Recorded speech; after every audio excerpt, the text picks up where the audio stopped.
My name is Adolf Hitler. You know me as history's greatest monster, and you are absolutely right to see me that way.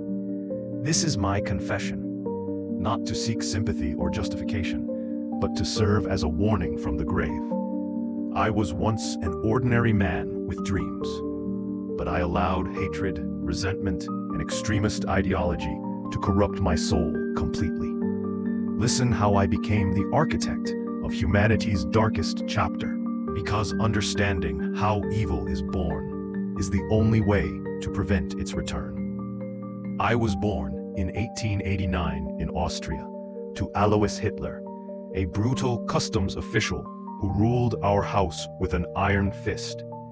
His authoritarianism planted the first seeds of my obsession with absolute power. When he died in 1903, I felt relief rather than grief, a sign of the emotional emptiness that would consume me. The Vienna Academy of Fine Arts rejected me twice, shattering my artistic dreams. Instead of learning from failure, I chose the path of blame and resentment. I pointed fingers at professors, at the system, eventually at entire groups of people. This was my first step toward the hatred that would define my existence. Living in poverty in Vienna, I was exposed to the anti-Semitic poison of politicians like Karl Lueger. Instead of rejecting these toxic ideas, I embraced them. I began seeing conspiracy where there was none, blaming others for my failures. The monster within me was growing stronger. The Great War gave me purpose, but the wrong kind. I found meaning in violence and nationalism, rather than human compassion. When Germany lost, I could not accept responsibility. Instead, I created the stab in the back myth, blaming others for our defeat. I discovered I could manipulate people with words, that I could channel their fears and frustrations into hatred. This was not a gift. It was a curse that I used to spread poison throughout German society. My failed putsch in Munich taught me to seek power through legal means, making me even more dangerous. I rebuilt my movement on lies, hatred, and the promise of simple solutions to complex problems. I exploited economic hardship and democratic weakness.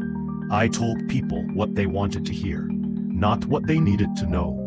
When I became chancellor in 1933, I immediately began dismantling the very system that brought me to power. I eliminated all opposition, created a police state, and began implementing my racist ideology. The Nuremberg laws, the persecution of minorities, the suppression of free thought, these were not political necessities, but the actions of a man consumed by hatred and megalomania. I launched a war that would kill over 50 million people and orchestrated the systematic murder of 6 million Jews and millions of others. These were not the actions of a rational leader, but of a man who had completely lost his humanity. There is no justification, no excuse that can diminish the horror of what I did. As my empire crumbled around me, I retreated to my bunker in Berlin. Even facing defeat, I showed no remorse for the millions who died because of my choices. I was more concerned with my legacy than with the suffering I had caused. In the end, I chose to take my own life rather than face justice for my crimes. Even in death, I was a coward. I left behind a world in ruins, millions dead, and a legacy of pure evil that serves as humanity's greatest warning. This is my confession, but it is not my story that matters. What matters are the millions of innocent lives lost because of my choices. The 6 million Jews, the disabled, the Roma, the political prisoners, the soldiers, the civilians. They are the ones who deserve to be remembered. I tell you this, not so you will understand me, but so you will understand the warning signs. Evil is not born. It is made through choices.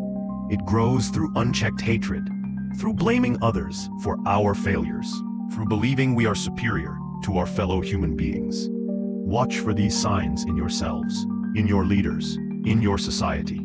Defend democracy, embrace compassion, reject hatred in all its forms, because the greatest victory over evil is ensuring it never rises again.